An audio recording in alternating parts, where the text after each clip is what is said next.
Coming up on Chapman News, the Mueller report is out, but that hasn't stopped all the political bickering. And controversy over a poster hanging on campus. Why the birth of a nation is causing such an uproar. And major holidays for Christians and Jews. Why so few millennials are finding religion. That and more on today's edition of Chapman News. From Dodge College of Film and Media Arts, this is Chapman News. Thank you so much for joining us. I'm Mallory Sullivan. And I'm Samantha Thomas. We begin this morning with breaking news out of Washington. After 23 months, the Mueller report is out, but that hasn't stopped the political spin on both sides. President Trump is lashing out against the Mueller report, calling it total BS. However, many Republicans are welcoming the report, saying it clears the president of any wrongdoing. The Democrats are saying not so fast, that the special counsel's report leads the way for a congressional investigation into the president's actions. Pranav Iyer is live in Washington, D.C. with the latest. Pranav? Thank you, Mallory and Sam. I'm here at Capitol Hill, and yes, I did say that right. Chapman News does go national. There definitely is good news in the report for Donald Trump, but the report will not exonerate him when it comes to obstruction charges. Mueller's investigation is over, but Congress's will continue. Here's how the day unfolded. Jordan Gorman with the story. The Mueller report is finally out to the public, but before the redacted version was released on Thursday, the president's attorney general had a message to deliver.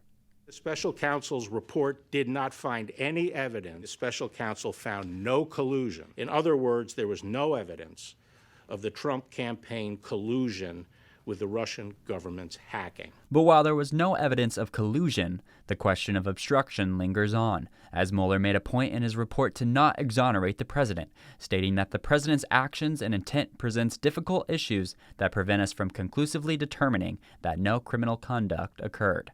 But in his report, Mueller also leaves the door open for Congress, stating that with respect to whether the president can be found to have obstructed justice, Congress has authority to prohibit a president's corrupt use of his authority. Additionally, the report provides 10 instances where Trump may have obstructed justice, including the firing of former FBI Director James Comey, as well as the president's reaction when he first heard the news about the special counsel investigation. Quote, the president slumped back in his chair and said, "Oh my God, this is terrible. This is the end of my presidency. I'm effed." According to the report, Trump even began trying to get rid of Mueller, but was thwarted by his staff.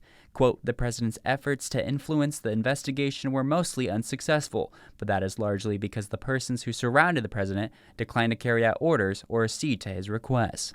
Meanwhile, the Attorney General sees no obstruction of justice in Mueller's findings. The Deputy Attorney General and I concluded that the evidence developed by the special counsel is not sufficient to establish that the president committed an obstruction of justice offense.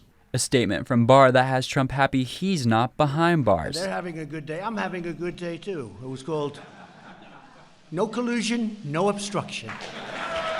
But for Democrats, it was a different reaction to Barr's press conference. The Attorney General did a grave disservice to the country by misrepresenting significant parts of the Mueller report. The Attorney General is not the president's personal lawyer, although he may feel he is. Barr's words and actions suggest he has been disingenuous and misleading in saying the president is clear of wrongdoing. Democrats are also taking issue with Trump's written answers to Mueller's questions, as the report informs that the president stated on more than 30 occasions that he does not recall or remember or have an independent recollection of information called for by the questions. Other answers were incomplete or imprecise. For the country, Thursday was supposed to be the day we got our answers, but instead it further defined party lines. For Republicans, the case is over with. This is definitive. This says that there was no obstruction, no collusion, but we know the Democrats are going to keep going because that's all they're doing. That's all they want to do. But for Democrats, it's far from over, calling for Mueller to testify before Congress and for the full report to be released. Reporting for Chapman News, I'm Jordan Gorman. So while Democrats and Republicans will continue to argue about the report, it probably did little to change any minds. Reporting from Capitol Hill, for Chapman News, I'm Pranav Iyer. Ahead of Easter weekend, people all over the world are mourning Notre Dame, nearly destroyed by a massive fire. Fire alarms echoed throughout Paris Monday afternoon as the 850-year-old church burned before the public. The fire destroyed over 2/3 of the historic Gothic monument, taking hundreds of firefighters 9 hours to contain the blaze. Most of the church's wooden roof and the iconic Goth spire were demolished in the flames, but firefighters were able to preserve the 2 bell towers, the main edifice, plus other religious artifacts.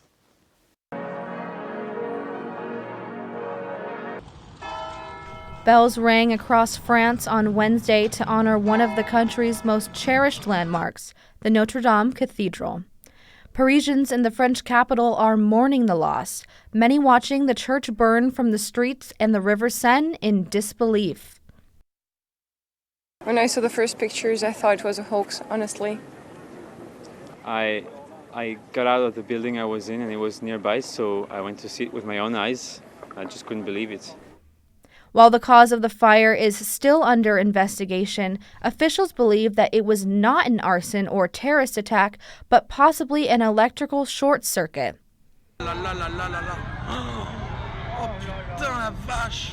France, its neighbors in Europe, and countries across the world have felt the gravity of the tragic accident and are hopeful in rebuilding the church. President Emmanuel Macron addressed the nation. We are those people of rebuilders. We are rebuilders. There's a great deal to be rebuilt. And we will make the Cathedral of Notre Dame even more beautiful. Donations have been flooding in from various companies, including the gift of $100 million from a French billionaire. More than $1 billion has been raised this week alone in efforts to restore the iconic landmark. The partial destruction of Notre Dame's timing has special meaning. This is an important weekend for both Christians and Jews, with celebrations for both Easter and Passover. But just how religious a nation are we? Olivia Young reports on how many millennials and Gen Zers are turning away from organized religion. Easter, Passover, 2 major religious holidays coming up this weekend. But a recent study shows young people are less likely to take part in these kinds of religious celebrations. So do you know what this weekend is?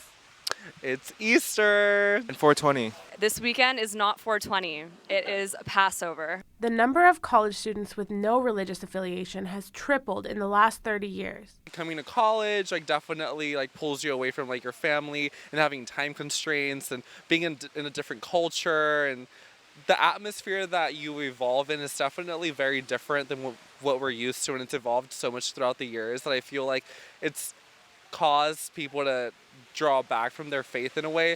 Dr. Gail Stearns, Dean of the Wallace All Faiths Chapel at Fish Interfaith Center, says that though young people might be less religious than ever, it doesn't mean that they're abandoning spirituality altogether. I think students are less religious, but they're very spiritual. The Interfaith Center is finding new ways to reach out to increasingly independent students. Every year we bring in someone who's a person of faith to speak, who's kind of surprising. And this year we have Max Greenfield, who played Schmidt on New Girl. You may know him. And he's Jewish. His wife is Christian, and so he'll talk some about that, but really more about what does it mean to face challenge and what does it mean to be resilient once you leave college and move forwards. Whatever you're celebrating this weekend, Dean Stearns says the Interfaith Center's doors are always open. For Chapman News, I'm Olivia Young. This weekend also marks the 20th anniversary of the Columbine tragedy. The Still Mourning community plans on holding private memorials remembering the 13 lives lost. A scare this week left several Colorado schools on lockdown when officials feared an attack by a woman described as being infatuated with the deadly shooting. The threat? 18-year-old Sol Paez was found dead on Wednesday near Denver. The FBI says the gunshot wounds were self-inflicted. A protest at Dodge College this week as students are calling for the removal of a controversial film poster. Take it down! Take it down! Take it down! Hundreds of students and faculty members gathered on Chapman's campus on Thursday in protest of the Birth of a Nation poster that is present in the Dodge College of Film and Media Arts. There is no reason that this particular film has to be stated on there. And not only that, this is only such a small problem of a big, big iceberg that we're already hitting. The film is widely criticized for its racist content, but some in the film industry continue to praise it for its innovations in film. President Daniel E. Strupa also wrote in his opinion column for The Panther that the poster contributes to collective education and that removing it would be censorship. It is inappropriate to have it in a hallway where I have to walk by nearly every day and be reminded of trauma and be re-traumatized. It is a privilege to walk by that poster and say that it is a conversation that we can have. Discussions about what to do with the poster have been going on all week. On Monday, President Strupa attended a Black Student Union meeting to discuss the issue. Chapman's Black Student Union President Nadine Conde spoke to Strupa's comments at the event. I think he learned a lot of new things and saw this movie in a different light than how he perceived him in the op-ed. I think it's very complex because aside from Strupa being a white man, he is a white European man who didn't grow up in the racist culture that we have grown up with in the United States and that we as Black students have endured even on this campus. Following this meeting, Dean of Students Sherry Price also held a community forum discussion about the poster, where students concluded that the problem is much bigger. The debate brings into question the lack of diversity on Chapman's campus. All we're doing right now is saying that we care about the school and we care. We can just all up and leave. We can up and leave. We can have 0% of diversity. But we want to keep it here. We want to maintain the diversity here and we want it to grow. Following these student efforts, President Strupa announced that Dodge faculty members will vote on what should happen to the poster on Monday. The resolution which I hope we receive on Monday is that the poster is going to move.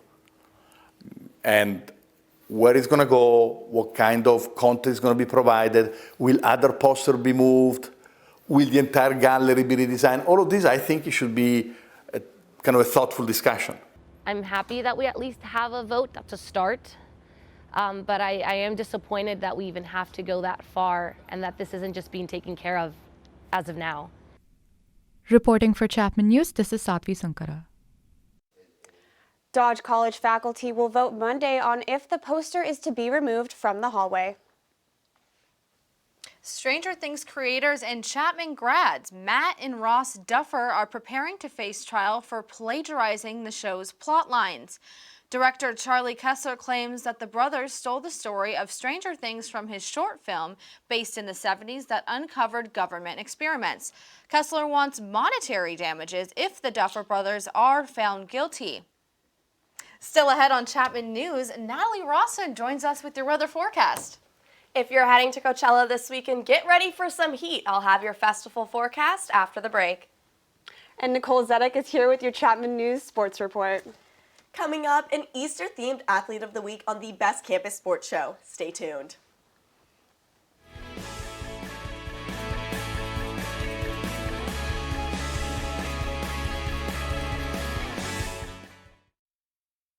Hey guys, how are you today? Good. I'm here to talk about how with technology you can make amazing worlds. Come with me. My team and I bring the Halo world to life. Is that you? That is me. I wasn't a math genius and I knew nothing about coding. But you guys do. You guys have the power to change things. I want your job. I want you to have my job. A word of warning if you're shopping for marijuana to stock up for 420. The city's attorney's office in Los Angeles sued a commercial cannabis business for operating illegally and selling pot found to contain a dangerous pesticide. Kush Club 20 is accused of operating without a license and selling products that have a chemical commonly used to increase the color and density of grass on golf courses. The city is cracking down on illegal dispensaries and expects to file more lawsuits to shutter illegal dispensaries. We have entertainment producer Gianna Gravelisi joining us right now to tell us about SoCal's hottest music festival. Gianna, it was the first weekend of Coachella. Over 1,000 people went. What were some of the highlights from weekend one? Aside from all of the amazing headliners, people not in the lineup were actually brought out to perform. For example, Ariana Grande brought out In Sync, which the crowd went absolutely crazy because there were so many 90s babies in the audience, so it was a nice little surprise throwback performance. And she also brought out Nicki Minaj so they could perform their famous single Side to Side, and that was also really unexpected. But aside from the stars that were on the stage, there were also stars in the audience, including Billie Eilish, who actually met Justin Bieber while Ariana Grande was performing, and this was a huge deal for her because she's had a crush on Justin Bieber since before she even got famous. So this was a big deal, and James Corden was actually dancing alongside them as this was happening. So naturally, people on the internet said that this was a glitch in the simulation because there was just so much happening at the festival all at once. Well, something everyone looks forward to every festival, the outfits. I feel like people plan those months in advance.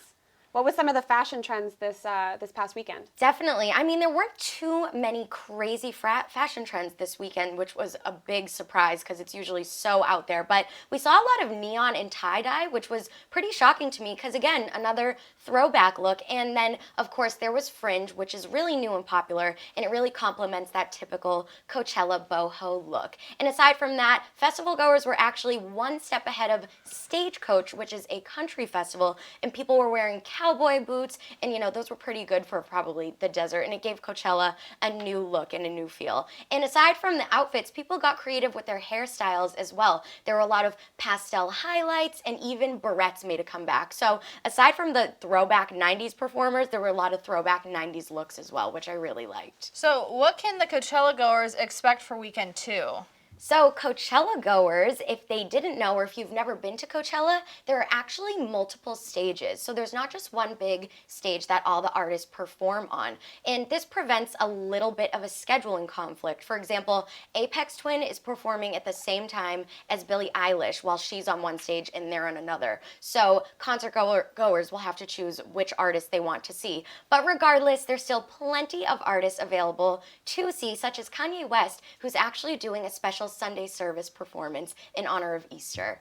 Wow. But if you're like me and you're not going this weekend, for the very first time, Coachella is actually letting you live stream the festival on YouTube so you can watch for the comfort of your own home instead of the hot festival desert. So you can do that.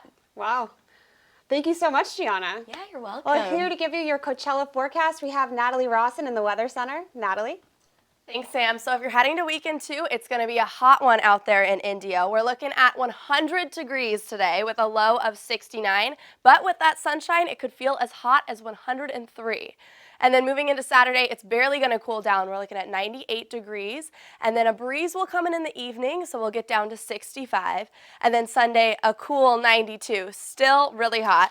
A low of 69 on Sunday. And with these temperatures, heat exhaustion and heat stroke are real dangers. So please stay hydrated. Plenty of water and sports drinks, and limiting alcohol intake is advised. The UV index will also be very high, so sunscreen is a must. Of course, hats, sunglasses, and loose-fitting clothes will also help you stay cool. Now here in Orange, it won't be quite as hot. I'll have your local forecast after the break. Stay tuned.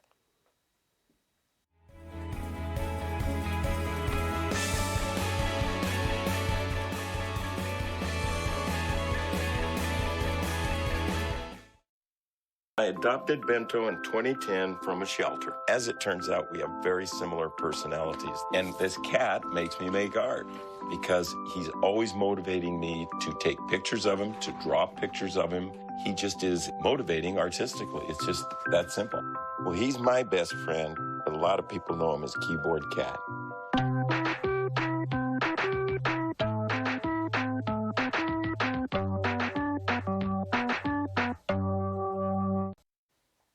Hello and welcome back. Let's have a look at your local forecast. It's a beautiful day today in Orange. We're looking at 74 degrees, partly sunny.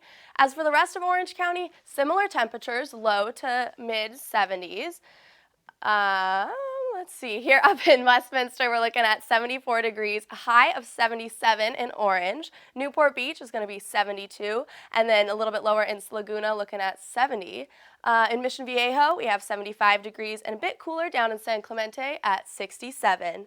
For the rest of Southern California, we have Santa Barbara here at 69 degrees. Anaheim's going to be a bit toasty at 79 degrees. Los Angeles is looking at 75. Over on Catalina Island, 69 degrees. And Big Bear isn't even going to be that much cooler this weekend. We're looking at 68 degrees for a high today. And Palm Springs coming in at 99 degrees. It's going to be a hot one. San Diego, 70 degrees. Not too much colder than here.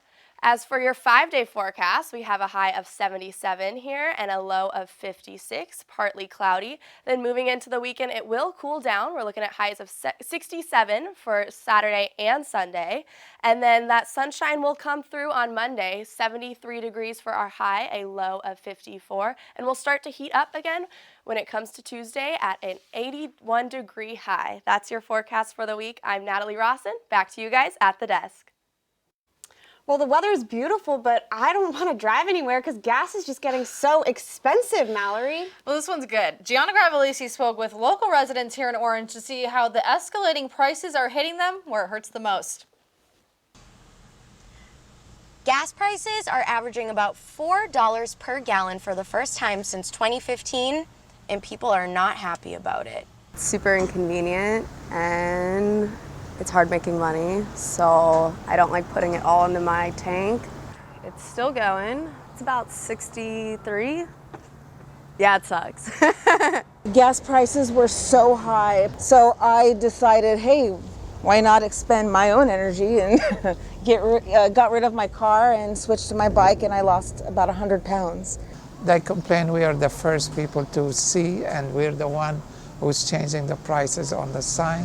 So they complain to us, but really nothing we can do about it. They raise the price and the cost, and we have to put it on the street. The prices for gas aren't expected to drop anytime soon. For Chapman News, I'm Gianna Gravelisi. Clearly, Gianna wears many hats. Here she joins us again for your entertainment report. Gianna, what do you got for us? Spilling gas and tea all in one day. Entertainment tea, that is. The Queen Bee is back, and she's a filmmaker.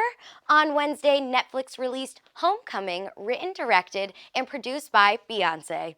The documentary revolves around her 2018 Coachella performance, where she was the first African-American woman to headline the famous music festival. While documenting Beyoncé's iconic performance, the film dives deeper into the 8-month-long journey it took for the singer to prepare for it. You can watch Homecoming on Netflix right now. The Queen did that.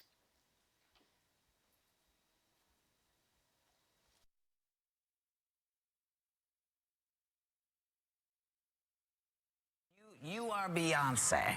And as Another pop queen is also making a comeback. Wednesday morning, Madonna released Madeline, her first single in 4 years, for her upcoming album, Madam X. The album will have 15 songs that were inspired by the singer's love for Latin music and culture. She says the album was born in Lisbon, where she's been living for the past several years. Madonna wrote it after finding incredible musicians that reminded her that, quote, music across the world is truly all connected and is the soul of the universe. Her 14th studio album will be released on June 14th. Well, I hope these pop queens don't go back into hiding, because the killer doll we were all afraid of is coming back to the big screen. Yesterday morning, the Child's Play remake trailer was released, putting a modern spin on the 1980s horror film. Chucky will be playing Buddy, a smart technology similar to an Alexa, giving the doll the ability to control everything in a house. Child's Play will be released in theaters this summer, around the same time as 7 other horror films, 3 of them consisting of killer dolls. The Game of Thrones premiere on Sunday was one of the most watched shows on cable TV last week, according to the Nielsen ratings. But one of the beloved Season 1 characters did this. Goodbye, Drogo. Bye, Arthur Curry. Bye, Declan. Momoa has shaved his beard in order to push to raise awareness about recycling to save the environment. I guess Aquaman's new mission is to save the ocean. Well, I've spilled just about all the entertainment tea for you guys this week. What's coming up next on Chapman News? Thanks, Gianna. Here we have Nicole Zedek with our sports report. Coming up on the Best Campus Sports Show, a master comeback in Augusta, Georgia. Stay tuned.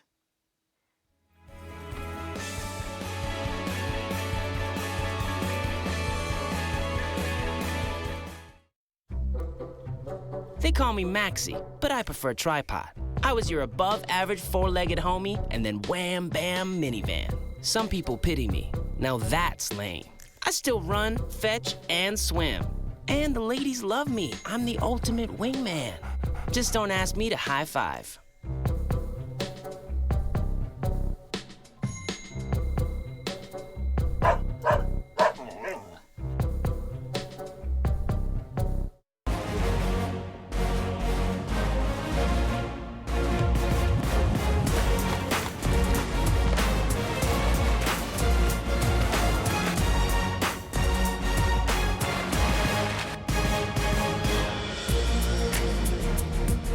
Hello, I'm Nicole Zedek, and welcome to the Best Campus Sports Show. After a historic 31-point comeback against the Warriors earlier this week, the Clippers returned home to the Staples Center last night with the series tied at 1 apiece. Kevin Durant gets things going early for the Warriors and kept it going. He had 12 points in the first quarter. Second quarter, more KD. He takes this one to the rim, gets fouled, and won. Now Draymond gets the rebound and is going to try to take it to the rim himself, but KD finishes and won again. Warriors lead 73-52 at the half, and they didn't take their foot off the gas. Here they get the offensive board, and KD puts it in for three. Warriors get the win, 132-105. Game 4 takes place on Sunday, and it might be your last chance to see basketball in Los Angeles until the fall. Chapman football will also be back in the fall, but while the team isn't working on the field, they are working in the community. Earlier this week, the team hosted an event with Be the Match. They are a nonprofit organization that helps find bone marrow donors for patients in need of a transplant. The process is as simple as filling out a form and swabbing your cheek. For more on the process, here's Program Coordinator Zach Ferber. So we use blood from people who join to see if you could match a potential patient in need. If you do match, it's as simple, like I said, as donating blood. We take those stem cells from your blood and actually create a new immune system for these patients. We've saved close to 100,000 patients so far in the 30 years we've been doing this. I'm actually a bone marrow transplant patient myself. I'm one of the very lucky few who actually had a sibling that can donate. In fact, less than 10% of patients can actually receive a sibling donor. So you really need like a random person to donate. It's not like blood, it's actually genetically very complicated, which is why we need to get as big of a pool on the registry as possible. If you would like to sign up, you can text CHAPSAVES to 61474. This week's Athlete of the Week is softball player Michaela Takanuga. She hit for .714 on the week to go along with 6 RBIs and helped lead Chapman to their 8th consecutive win.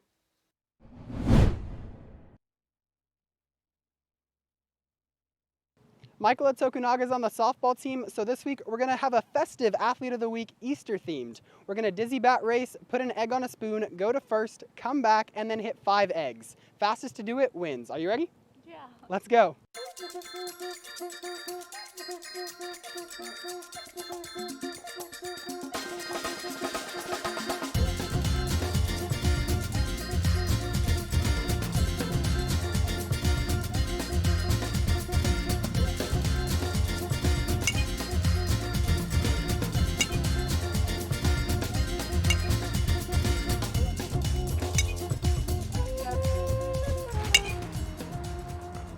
So last year you were at Sonoma State University. What made you want to transfer to Chapman?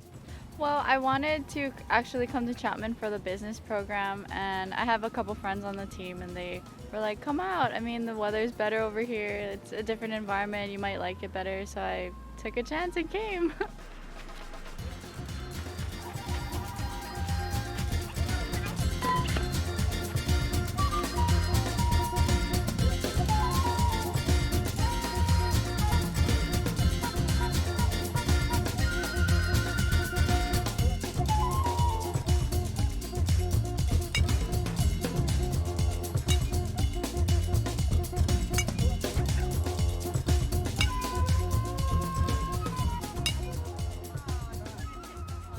Last week you had a .714 batting average, and you're batting .443 on the season.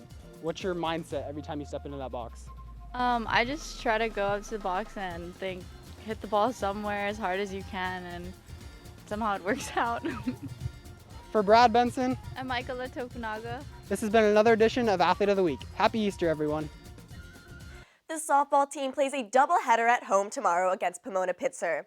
If they win both games, they'll move up to second place in conference. This week's highlight of the week is one of the greatest comeback stories in the history of sports. It's been 11 years since Tiger Woods' last major title, and after 4 back surgeries and major personal issues, Tiger Woods won the Masters this week. Take a look. Many doubted we'd ever see it, but here it is. The return to glory.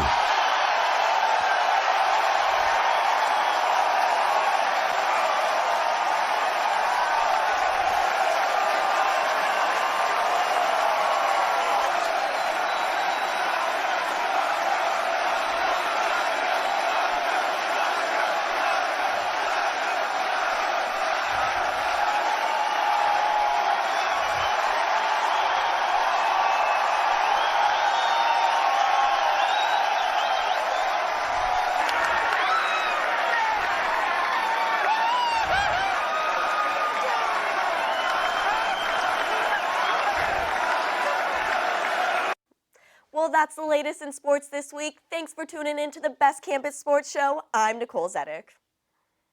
Don't miss an episode of Chapman News. Follow our YouTube channel at chapmannews.tv and social media accounts at Chapman News. I'm Samantha Thomas. And I'm Mallory Sullivan. Have a wonderful weekend.